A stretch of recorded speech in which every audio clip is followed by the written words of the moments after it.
नमस्ते साथियों, स्वागत है आप सभी का साइंस बाय राकेश केतन पर। मैं हूं राकेश केतन।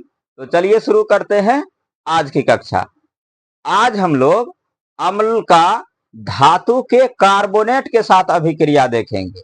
आइए देखते हैं अम्ल का धातु कार्बोनेट से अभिक्रिया।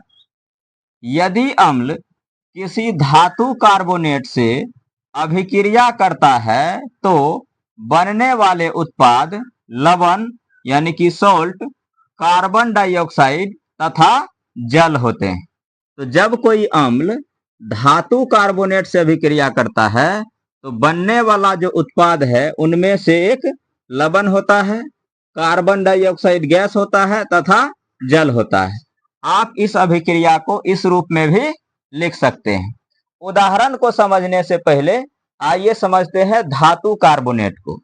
तो कार्बोनेट का जो फॉर्मूला होता है वो होता है CO3 और इसकी वैलेंसी होती है 2-। तो कार्बोनेट की वैलेंसी हो गई 2-। तो आइए धातु कार्बोनेट देखते हैं। तो सबसे पहले सोडियम से कार्बोनेट को जब अभिक्रिया कराएंगे तो सोडियम कार्बोनेट बनेगा। कैसे? देखिए, सोडियम की वैलेंसी आप जानते हैं +1 होता है और कार्बोनेट की वैलेंसी अभी आप सीखे हैं कि 2- होता है। जब फॉर्मूला बनाएंगे तो इसकी वैलेंसी इसके नीचे आएगी, इसकी वैलेंसी इसके नीचे आएगी। तो फॉर्मूला क्या बनेगा? Na2CO3। यहाँ नीचे 1 तो लिखेंगे नहीं, 1 नहीं लिखा जाता है, तो ऐसे ही बन जाएगा फॉर्मूला Na2CO3 सोडियम कार्बोनेट। अगला देखिए, अगला जो है कार्बोनेट को मैग्नीशियम से अभिक्रिया करा देते हैं। तो मैग्नीशियम की वैलेंसी होती है 2+ और कार्बोनेट की वैलेंसी होती है 2-। क्योंकि वैलेंसी समान है तो वैलेंसी क्या हो जाएगी? कैंसिल हो जाएगी। तो क्या बचेगा? कैंसिल होकर के यहाँ भी 1 आएगा, यहाँ भी 1 आएगा। तो फॉर्मूला बनाएंगे तो क्या बनेगा? Mg1CO3। तो इसके नीचे भी 1, क्योंकि 1 लिखा नहीं जाता है तो फॉर्मूला क्या बनेगा? फॉर्मूला बनेगा MgCO3 मैग्नीशियम कार्बोनेट। आइए अगला देखते हैं, इसका एल्यूमिनियम से भी करा लेते हैं। जैसे Al3+, तो एल्यूमिनियम की जो वैलेंसी होती है वो 3+ होती है। कार्बोनेट की वैलेंसी आप जानते हैं CO3 2- होती है। तो अब इसकी वैलेंसी जाएगी इसके नीचे, तो फॉर्मूला क्या बनेगा? Al2 और इसकी वैलेंसी इसके नीचे आएगी तो क्या हो जाएगा? CO3। चूंकि ये वैलेंसी जो है इस पूरे के ऊपर आएगी तो क्या हो जाएगा? Whole thrice. तो फॉर्मूला बनेगा Al2CO3 whole thrice aluminium carbonate. और करा लेते हैं चौथे नंबर में। जैसे मान के चलिए पोटेशियम एक धातु है, तो पोटेशियम से करा लेते हैं कार्बोनेट का। पोटेशियम का जो वैलेंसी है वो +1 होता है और कार्बोनेट की वैलेंसी होती है CO3 2-। तो कार्बोनेट की वैलेंसी 2-। जब फॉर्मूला बनाएंगे तो क्या बनेगा? इसकी वैलेंसी आएगी इसके नीचे, इसकी आएगी इसके नीचे, तो फॉर्मूला हो जाएगा K2CO3। नीचे 1 लिखेंगे नहीं तो यही रह जाएगा K2CO3 पोटेशियम कार्बोनेट। चलिए और बना लीजिए। जैसे मान के चलिए अगला धातु का कार्बोनेट है कैल्शियम। कैल्शियम का होता है 2+। कैल्शियम का परमाणु क्रमांक 20 होता है, इसका वैलेंसी 2+ है। साथ ही कार्बोनेट जो CO3 है इसकी वैलेंसी 2- है। तो वैलेंसी सेम होने की वजह से ये कैंसिल हो जाएगा, तो 1-1 हो जाएगा। तो फॉर्मूला क्या बनेगा? CaCO3 calcium carbonate. क्योंकि ये कट जाएगा तो यहाँ भी 1 बचेगा, यहाँ भी 1 बचेगा, तो 1-1 नीचे लिखेंगे नहीं तो इसीलिए बनेगा फॉर्मूला CaCO3 कैल्शियम कार्बोनेट। और आप बना सकते हैं, एक और धातु ले लीजिए, मान के चलिए लिथियम। तो लिथियम का परमाणु क्रमांक 3 होता है, तो इसकी वैलेंसी होती है +1। इधर है कार्बोनेट CO3 2-। तो इसकी वैलेंसी इसके नीचे आ जाएगा, फॉर्मूला क्या बनेगा? इस फॉर्मूला बनेगा Li2 CO3 लिथियम कार्बोनेट। तो इतने सारे आप जो है धातु का कार्बोनेट देखें, sodium carbonate, magnesium carbonate, aluminium carbonate, potassium carbonate, calcium carbonate, lithium carbonate. अब इन कार्बोनेट को अम्ल के साथ रिएक्शन करा सकते हैं, आइए कराते हैं। तो सबसे पहले हाइड्रोक्लोरिक अम्ल HCl का करा लेते हैं सोडियम कार्बोनेट से, Na2CO3। तो जब ये आपस में रिएक्शन करेगा तो क्या क्या बनेगा, एक लवण बनेगा। तो कार्बोनेट, धातु के कार्बोनेट में जो धातु है ये और अम्ल में जो ये क्लोरीन है ये आपस में क्रिया करेगा और एक लवण बनाएगा। तो फॉर्मूला क्या बनेगा लवण का, NaCl। क्योंकि आप जानते हैं कि सोडियम की वैलेंसी 1 होती है प्लस का और क्लोरीन की होती है -1।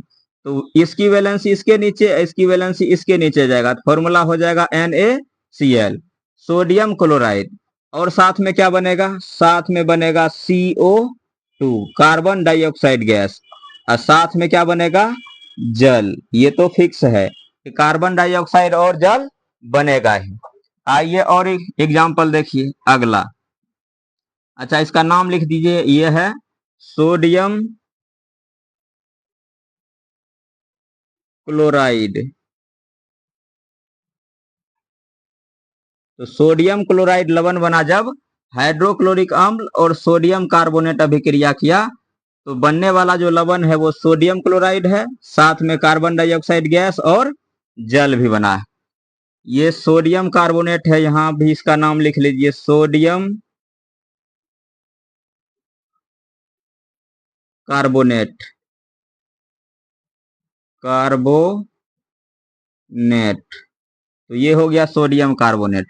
चलिए अगला एग्जांपल देखिए, इसी हाइड्रोक्लोरिक अम्ल को करा लेते हैं किससे, मैग्नीशियम कार्बोनेट से करा लेते हैं, MgCO3।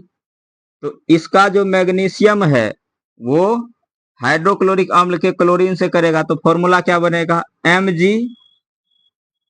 Mg की वैलेंसी होती है 2+ मैग्नीशियम की, और क्लोरीन की वैलेंसी होती है 1-। तो इसकी वैलेंसी इसके नीचे चला जाएगा, इसकी इसके नीचे, तो यहाँ 1 लिखेंगे नहीं, ये 2 आएगा, तो क्या हो जाएगा MgCl2, MgCl2। अब प्लस कार्बन डाइऑक्साइड गैस तो बनेगा ही और साथ में जल भी बनेगा H2O। तो ये हो गया magnesium chloride, magnesium, magnesium chloride.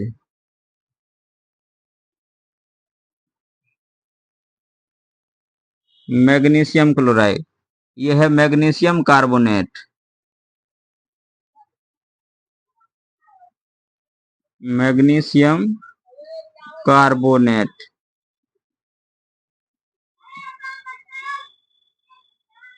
इसे बैलेंस करना भी जरूरी है, क्योंकि द्रव्यमान संरक्षण का नियम कहता है तो अभिक्रिया के पहले तत्व या यौगिक का जो परमाणु द्रव्यमान है उनका योगफल अभिक्रिया के बाद बनने वाले जो उत्पाद हैं उनके परमाणु द्रव्यमान के योगफल के बराबर होता है। ये कहता है द्रव्यमान संरक्षण का नियम। तो उस आधार पर इसे हमें बैलेंस करना होगा। तो आइए बैलेंस करते हैं। जैसे सोडियम है तो सोडियम यहाँ 2 है, तो सोडियम को बैलेंस करने के लिए यहाँ 2 से गुना कर देते हैं, तो सोडियम बैलेंस हो गया। तो जब सोडियम बैलेंस हो गया तो क्लोरीन कितना हो गया, 2। जबकि क्लोरीन इधर 1 है, तो क्लोरीन को बैलेंस करेंगे तो यहाँ 2 से गुना करेंगे। अब क्लोरीन हो गया बैलेंस। हाइड्रोजन हो गया 2, हाइड्रोजन इधर भी 2 है। ऑक्सीजन यहाँ 3 है, ऑक्सीजन 2 1 3 इधर भी है। कार्बन इधर 1 है, कार्बन इधर 1 है। तो ये इक्वेशन बैलेंस हो गया। अब दूसरा देखिए, यहाँ क्लोरीन 2 है लेकिन इधर क्लोरीन 1 है, तो इसको बैलेंस करने के लिए यहाँ 2 से गुना कर देते हैं, क्लोरीन बैलेंस हो गया। अब देखते हैं आगे, हाइड्रोजन 2 है इधर, हाइड्रोजन इधर भी 2 है। मैग्नीशियम इधर भी एक है, मैग्नीशियम इधर भी एक है, कार्बन इधर भी एक है, कार्बन इधर भी एक है, ऑक्सीजन इधर 3 है, इधर 2 1 3 है, तो ये ऑलरेडी बैलेंस है। कुछ और एग्जाम्पल अगले पेज पर देखते हैं। आइए अगला एग्जाम्पल देखिए। अगला एग्जाम्पल नंबर 3।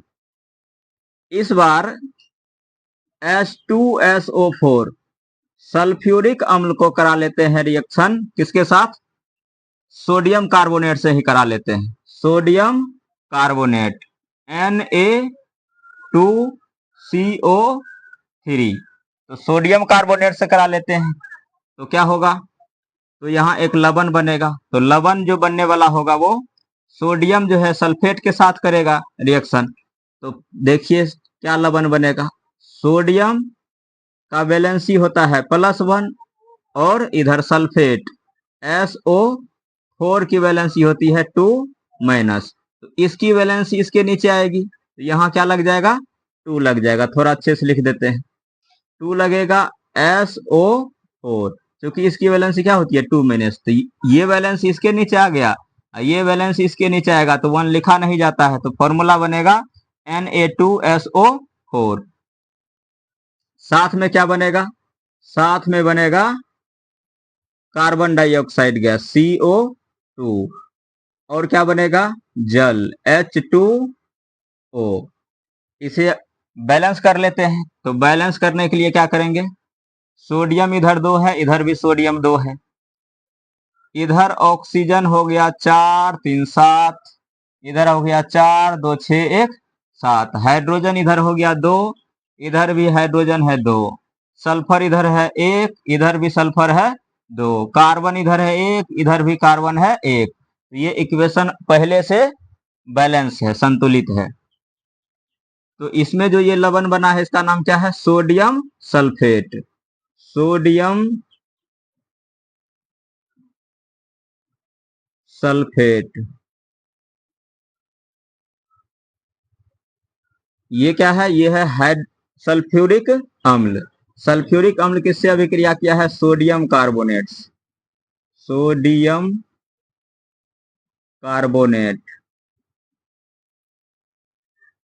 तो सोडियम कार्बोनेट से जब सल्फ्यूरिक अम्ल रिएक्शन करता है तो बनने वाला जो लवण होता है वो सोडियम सल्फेट बनता है, साथ में कार्बन डाइऑक्साइड गैस और जल बनता है। इसी सल्फ्यूरिक अम्ल का H2SO4 का इस बार रिएक्शन करा लेते हैं पोटेशियम कार्बोनेट से, K2CO3 से, K2CO3। तो फिर जो बनेगा वो लवण क्या बनेगा? तो इसका जो पोटेशियम है वो सल्फेट के साथ मिलकर के लवण बना लेगी, तो पोटेशियम का जो वो वैलेंसी होता है वो होता है +1, और सल्फेट SO4 का वैलेंसी होता है 2-, तो ये 2- जो वैलेंसी है इसके नीचे आ जाएगा, इसका +1 1 यहाँ आएगा तो 1 लिखेंगे नहीं, तो फॉर्मूला बनेगा K2SO4 पोटेशियम सल्फेट। अब हम इसे हटा देते हैं, क्या बनेगा? CO2 प्लस H2O यानी कि जल। तो जब सल्फ्यूरिक अम्ल पोटेशियम कार्बोनेट से अभिक्रिया किया तो बनने वाला उत्पाद हो गया पोटेशियम सल्फेट, जो कि लवण है, कार्बन डाइऑक्साइड गैस प्लस जल। तो इसको क्या कहेंगे? Potassium sulphate. Potassium sulphate. ये क्या है? Potassium carbonate. Potassium carbonate. Potassium carbonate. चलिए आइए अगला अम्ल जो है वो है HNO3। HNO3। HNO3 को क्या बोलते हैं? नाइट्रिक अम्ल। नाइट्रिक अम्ल का करा लेते हैं अभिक्रिया सोडियम कार्बोनेट से, तो सोडियम कार्बोनेट Na2CO3। तो जब इसका अभिक्रिया कराएंगे तो एक लवण बनेगा, तो लवण क्या बनेगा? वो सोडियम करेगा इसके साथ अभिक्रिया, तो Na जो है सोडियम प्लस NO3 नाइट्रेट। तो इसकी वैलेंसी होती है 1 माइनस, इसकी वैलेंसी होती है +1। तो फॉर्मूला क्या बनेगा? NaNO3 प्लस तो जल बनेगा ही H, पहले कार्बन डाइऑक्साइड बना लेते हैं CO2 प्लस H2O, ये तो फिक्स है। तो जब नाइट्रिक अम्ल सोडियम कार्बोनेट से अभिक्रिया किया तो बनने वाला उत्पाद में बना sodium nitrate plus carbon dioxide और जल। तो ये है सोडियम कार्बोनेट, सोडियम कार्बोनेट। ये हो गया बनने वाला लवण सोडियम नाइट्रेट। इसे बैलेंस भी कर लेते हैं। यहाँ सोडियम 2 है तो 2 से यहाँ गुना कर लेंगे तो सोडियम बैलेंस हो गया। तो सोडियम बैलेंस हो गया। अब जो नाइट्रोजन है वो हो गया 2, तो नाइट्रोजन को बैलेंस करने के लिए यहाँ 2 से गुना कर लेते हैं तो नाइट्रोजन बैलेंस हो गया। अब देखते हैं, हाइड्रोजन इधर है 2, इधर भी हाइड्रोजन 2 है। ऑक्सीजन हो गया 3 दूनी 6, 3 9। इधर ऑक्सीजन हो गया 3 दूनी 6, 2 8, 1 9। कार्बन इधर 1 है, इधर भी 1 है। तो इस प्रकार ये समीकरण जो है संतुलित हो गई। तो इस तरह से आप अम्ल को धातु के कार्बोनेट के साथ अभिक्रिया करके लवण बना सकते हैं। तो यदि आप लोगों को जानकारी अच्छी लगी हो तो वीडियो को लाइक और चैनल को सब्सक्राइब जरूर करें।